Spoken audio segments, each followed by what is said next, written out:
Assalamualaikum warahmatullahi wabarakatuh.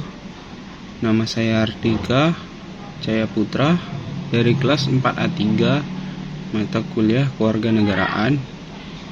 Di sini saya akan membuat video tentang materi konstitusi, demokrasi, negara hukum, dan HAM yang dikaitkan dengan kondisi negara saat ini, seperti pemilu, putusan MK, kecurangan pemilu, dan korupsi. Yang pertama itu konstitusi. Konstitusi merupakan hukum dasar sebuah negara yang menetapkan struktur pemerintahan, pembagian kekuasaan, hak asasi, dan kewajiban warga negara. Kondisi negara saat ini akan sangat dipengaruhi oleh sejauh mana konstitusi dihormati dan ditegakkan. Jika konstitusi diabaikan atau dilanggar, hal ini bisa mengarah pada krisis politik dan kebingungan hukum. Yang kedua, demokrasi. Demokrasi adalah sistem pemerintahan di mana kekuasaan berada di tangan rakyat, baik secara langsung maupun melalui wakil yang mereka pilih. Pemilu adalah fondasi utama dalam demokrasi, di mana warga negara memilih pemimpin mereka. Kondisi negara saat ini akan mencerminkan sejauh mana proses pemilu berjalan secara bebas, adil, dan transparan. Yang ketiga, negara hukum.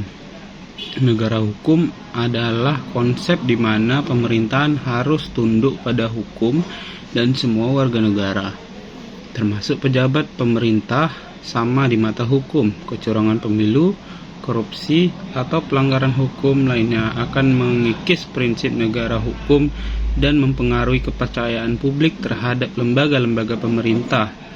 Yang keempat, hak asasi manusia atau HAM.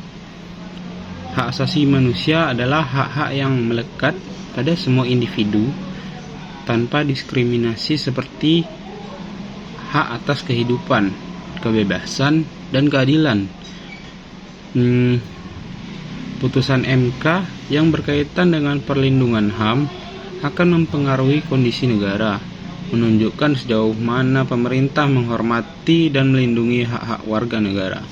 Dalam konteks kondisi negara saat ini, terdapat berbagai tantangan yang bisa mempengaruhi semua aspek di atas.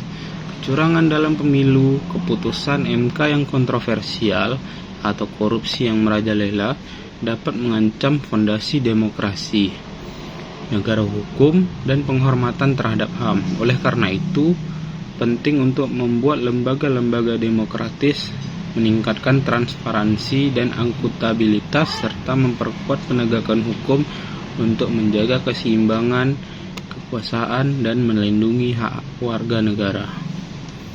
Sekian dari saya, lebih dan kurang mohon maaf. Assalamualaikum warahmatullahi wabarakatuh.